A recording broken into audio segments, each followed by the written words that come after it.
Hello friends, welcome back to my channel. তো বন্ধুরা, finally আমরা এখন কথা বলবো ভূত বাংলার টিজারটা নিয়ে। অক্ষয় কুমারের আপকামিং ছবি, যেটা একটা হরর কমেডি হতে চলেছে, টিজারটা এর মধ্যেই মুক্তি পেয়ে গেছে। সো ওভারঅল কেমন লাগলো টিজারটা? প্রথমত একটা কথা বলি, এই ছবিটা অ্যাকচুয়ালি ভূত বাংলা আমাদের কাছে যেন আরেকটু বেশি স্পেশাল। তার প্রধান কারণ হচ্ছে যে অক্ষয় কুমার এবং প্রিয়দর্শন জুটি আবার কামব্যাক করছে। প্রায় 15-16 বছর পর তারা আবার কামব্যাক করছে। তাদের লাস্ট লিস্ট ছিল খাট্টা মিঠা, ঠিক আছে, তোমরা প্রত্যেকে জানো, সেটাও একটা হিট ছবি ছিল। তো সেই আইকনিক জুটি, সেই নস্টালজিক জুটি আবার কামব্যাক করছে। আরেকটা কথা, এই নয় যে এই ছবির মাধ্যমে শুধুমাত্র অক্ষয় কুমার কামব্যাক করছে বা প্রিয়দর্শন কামব্যাক করছে। এই ছবির মধ্যে কিন্তু আরো কিছু লেজেন্ডারি অ্যাক্টর যারা একসাথে আবার আসছেন। যেমন আমাদের রাজপাল যাদব রয়েছেন, আমাদের আসরানি স্যার রয়েছেন, পরেশ রাওয়াল রয়েছেন। তো বুঝতেই পারছো অ্যাকচুয়ালি যাদের কাছ থেকে মেনলি আমরা কমেডিটা দেখতে ভালোবাসি।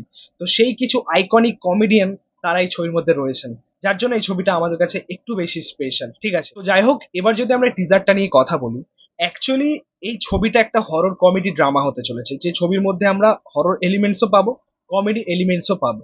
সো হরর এলিমেন্টস বলতে গেলে যেটা পাচ্ছি সেটা হচ্ছে মঙ্গলপুর বলে একটা জায়গা, যেখানে কেউ বিয়ে করে না। বিয়ে করলেই বধূসুর বলে একটা ভূত চলে আসে, ঠিক আছে।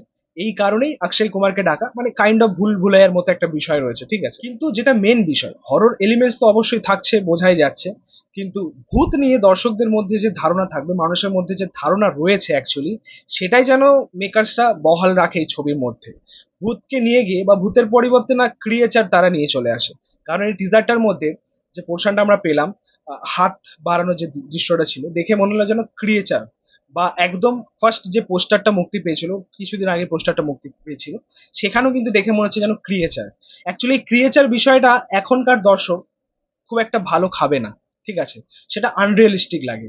ক্রিয়েচার বিষয়টা একদমই আলাদা, হরর বিষয়টা একদমই আলাদা, মানে ভূতের বিষয়টা একদমই আলাদা। সেই কারণেই এই কথাটা বলা যে অ্যাকচুয়ালি হরর এলিমেন্টসটা যেন প্রপার থাকে এই ছবির মধ্যে। এছাড়া এই টিজারটার মধ্যে যে কমেডি পোর্শন গুলো আমরা পেলাম রাজপাল যাদবের তরফ থেকে বা অক্ষয় কুমারের কাছ থেকে বা পরেশ রাওয়ালের কাছ থেকে, সত্যি বলতে খুব ভালো ওয়ার্ক করেনি।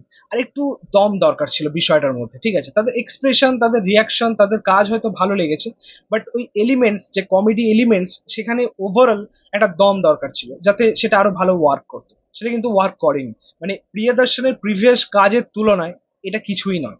তবে এটা ঠিক, এটা জাস্ট টিজার। এখনো সিনেমা বাকি রয়েছে, ট্রেলার বাকি রয়েছে। অ্যাকচুয়ালি সেদিক থেকে দেখতে গেলে এই ছবির মধ্যে যারা যারা কাজ করছেন, মানে যারা মেন লিডে রয়েছেন আর কি, তারা প্রত্যেকেই কিন্তু তাদের ওজি রূপটা নিয়ে ফিরছেন, তাদের সেই পুরনো ওজি রূপটা নিয়ে ফিরছেন। যে কারণে এই ছবিটা নিয়ে আমরা এত পরিমাণে এক্সাইটেড আর কি। সো ওভারঅল এই ছিল বলার এই টিজারটা নিয়ে। টিজারটা হয়তো খুব ভালো লাগেনি, ঠিক আছে, তবে আশা করছি সিনেমাটা খুব ভালো হবে। তোমাদের টিজারটা কেমন লেগেছে সেটা কিন্তু অবশ্যই কমেন্টে জানিও। ভিডিওটা ভালো লাগলে অবশ্যই লাইক কমেন্ট শেয়ার করবি, পাশে থেকে সাপোর্ট করে চ্যানেলটাকে অবশ্যই সাবস্ক্রাইব করে যাও, পাশে থাকা বেল প্রেস করে পরবর্তী ভিডিও। Thank you.